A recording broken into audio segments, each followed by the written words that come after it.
Yes, George, said the next one in. What is the time of the day? Oh, blast. Oh well, must muddle on. Yes, name.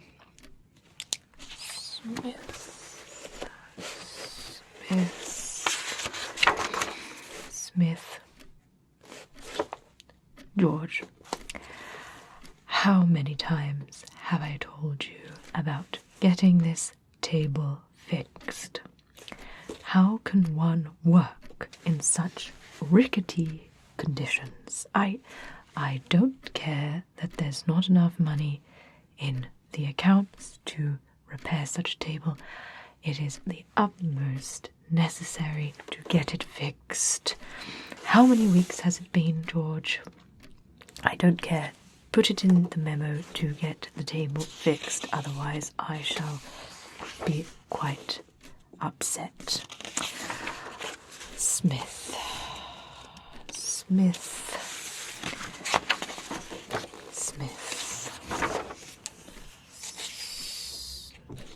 What did you say your first name was? J-R.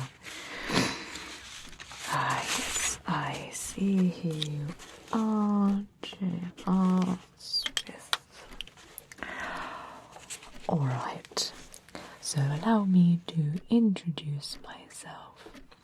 My name is Mr. Henry Thornton II, and myself, along with the esteemed gentleman to either side of me, make up the Board of Guardians, which will be presiding over your formal application to this very fine workhouse today. I have before me your application here, as filled out by Relieving Officer Mr. Donald Smith last week. In accordance to workhouse regulations, it all seems to be in order. Now, my dear, to put it bluntly, your case, as presented in your application, is all too familiar. Why should we accept someone such as yourself and be so generous to allow you to stay in this very fine establishment?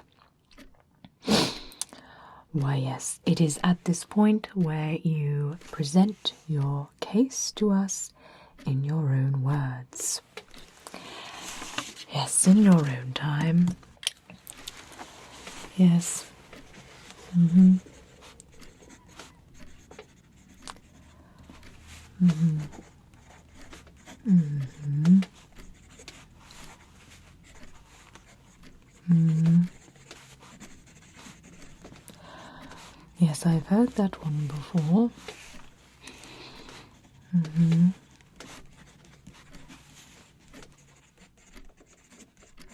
Mm-hmm.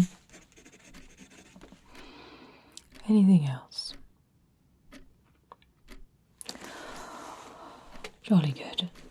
Well, I now open up the questioning to the gentleman either side of me, should they have any further questions for you. Gentlemen, any further questions for the applicant?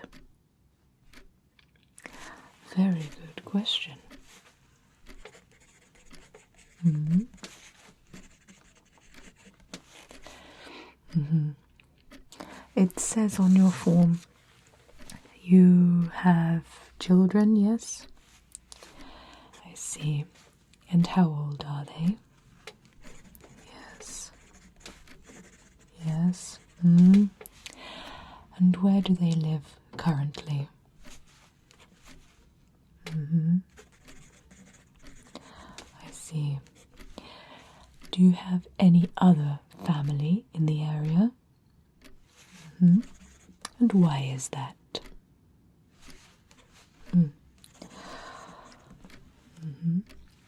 And who was your last employer? Well, yes, my dear, I know that you have answered these questions on your form, but I just want to make sure that what you tell us corroborates with what you have said on your form.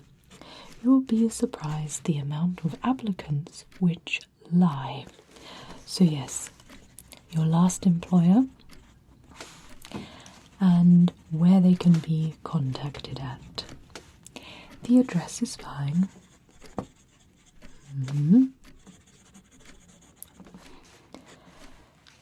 And it says that you're not married.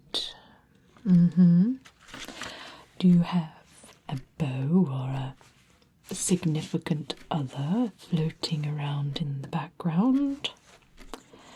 I see, but you have children out of wedlock. I see. What about your family? Where are they now? My condolences.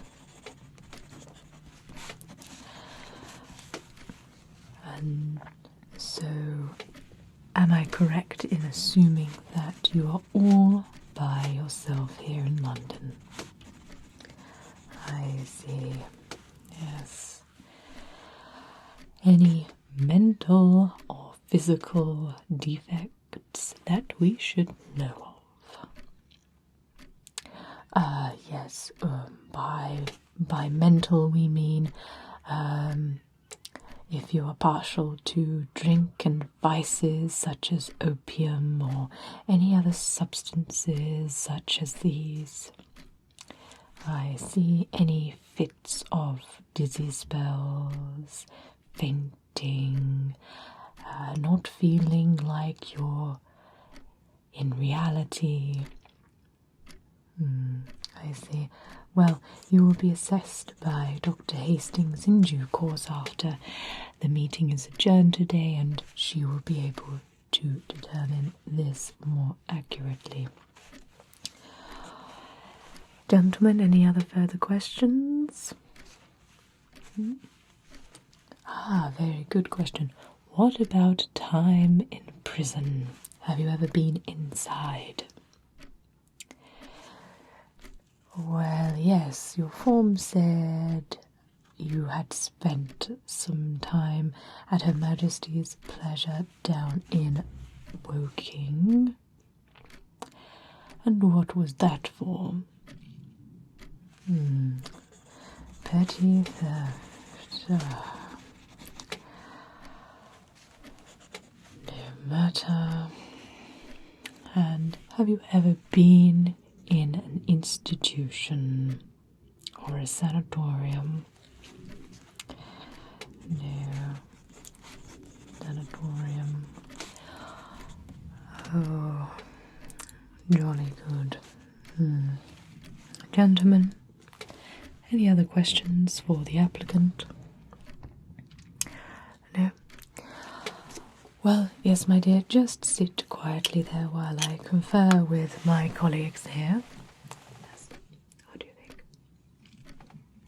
Well, yes, they have been inside, so that could be a problem. We don't want to add to the surplus of good laws that we float about in this establishment. I know it's just petty theft.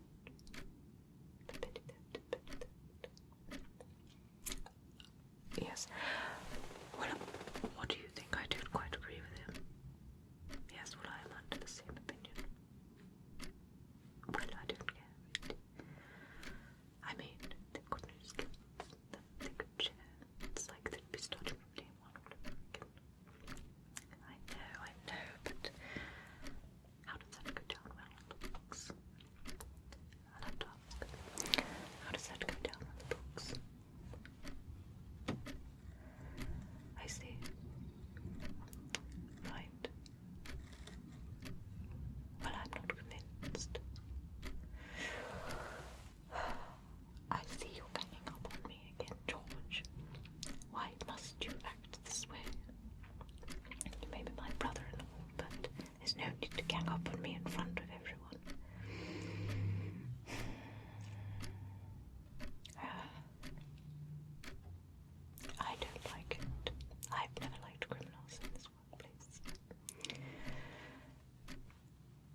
So, after conferring with my colleagues, we see it fit to grant you administration and entry into this very fine workhouse. Congratulations. Yes. Would you just please sign this, gentleman? Yes, you too, George. If you call that a signature. And you too as well. So beginning on this day, the 12th of May, 1891, J.R. Smith admitted to Workhouse of London. We're done, gentlemen.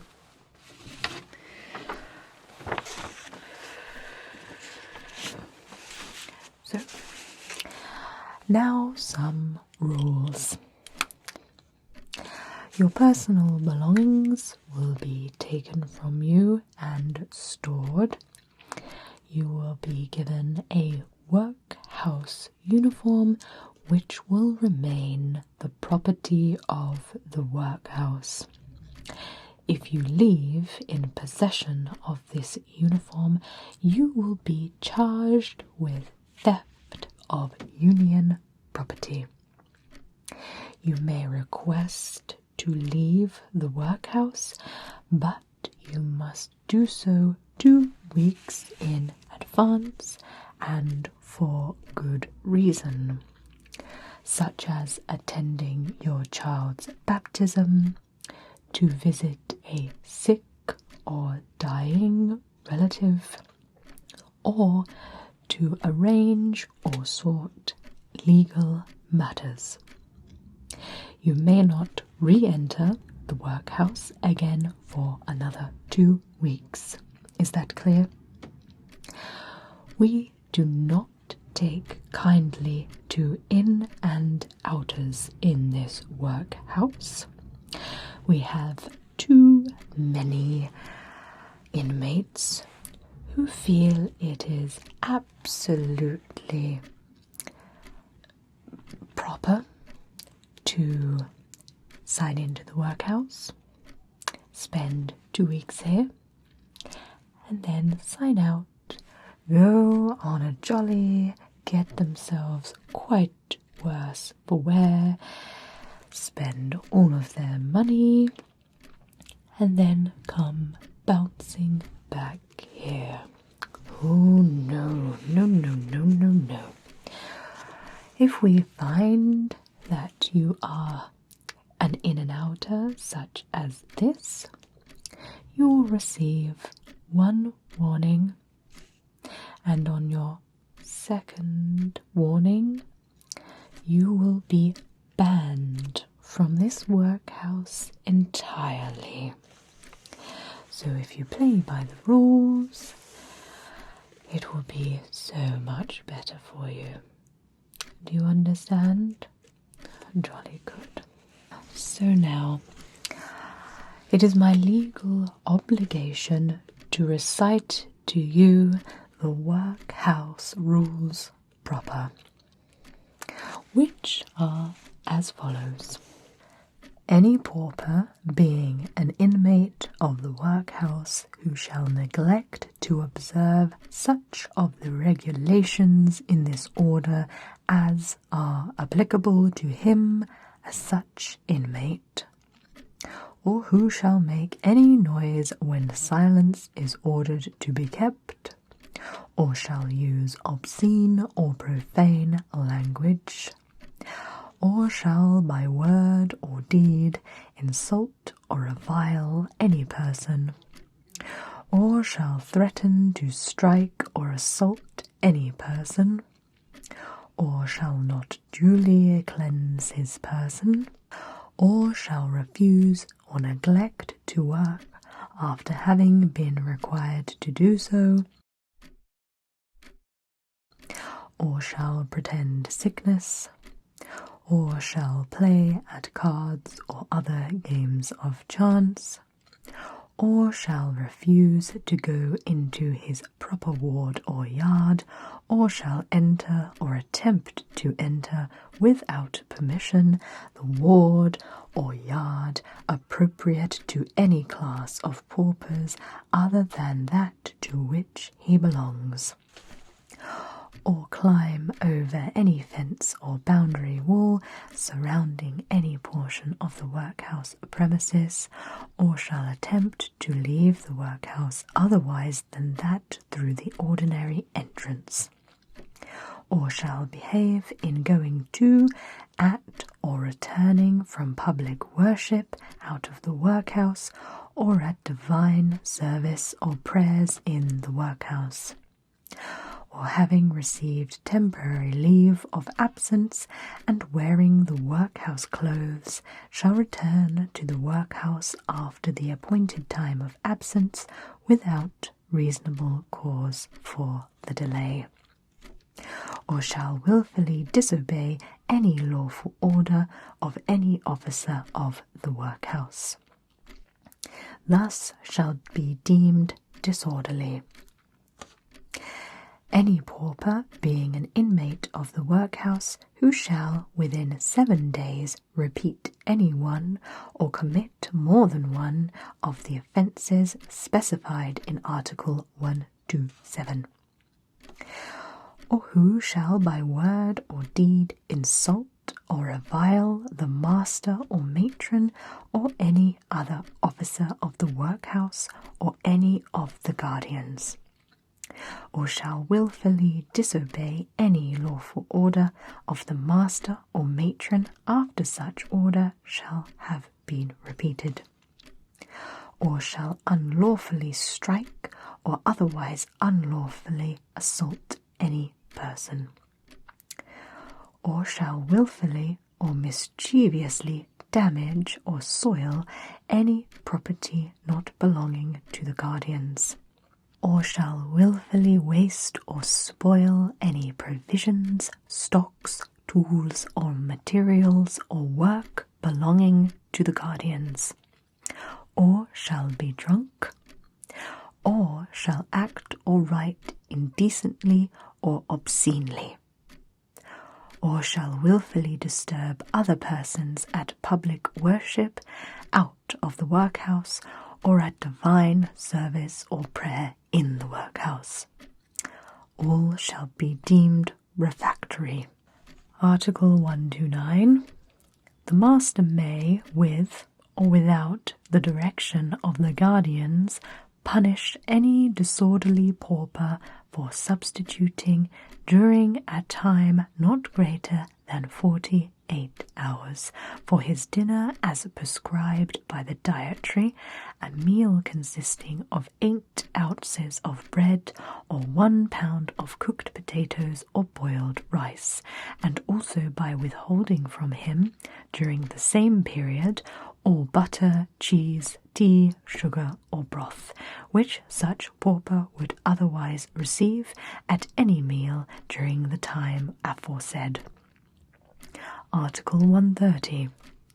The guardians may, by a special direction to be entered on the minutes, order any refractory pauper to be punished by confinement in a separate room, with or without an alteration of diet, similar in kind and duration to that prescribed in Article 129 for disorderly paupers, but no pauper shall be so confined for a longer period than 24 hours, or if it be deemed right that such pauper should be carried before a justice of the peace, and if such period of 24 hours should be insufficient for that purpose, then for such further time as may be necessary for such purpose.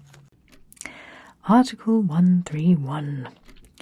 If any offence whereby a pauper becomes refractory under Article 128 be accompanied by any of the following circumstances of aggravation, that is to say, if such pauper persists in using violence against any person, or persists in creating a noise or disturbance so as to annoy other inmates, or endeavour to excite other paupers to acts of insubordination, or persist in acting indecency or obscenely in the presence of any other inmate, or persist in mischievously breaking or damaging any goods of the property of the guardians. The master may, without any direction of the guardians, immediately place such refractory pauper in confinement for any time not exceeding 12 hours, which confinement shall, however, be reckoned as part of any punishment afterwards imposed by the guardians for the same offence. So, have you understood everything that I have told you? Good. I trust that you can read. Why did nobody ask if they could read? Never mind. Well, you have already understood everything which is on this piece of paper anyway, so all you need to do, my dear, is sign. Yes, if you do not know how to write, an X will be sufficient.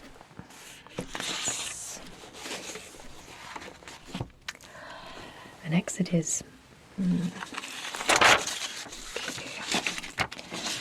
I will sign this, Julie. Gentlemen.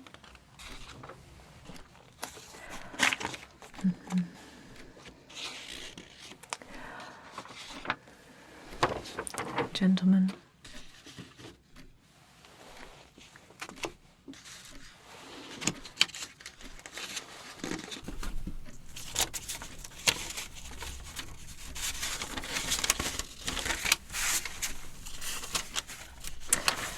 Much obliged. So along with your initial application, that is your complete. File that away for me, George, will you? Jolly good. Now, might I remind you that admittance to the workhouse, you have forsaken your right to vote. Do you understand? Jolly good.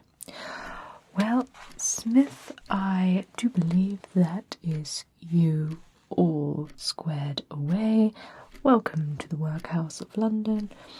If you go through those doors right behind you, you will see Dr. Hastings, who will prepare you for admittance proper into the workhouse and provide you with your uniform and other such things that you need.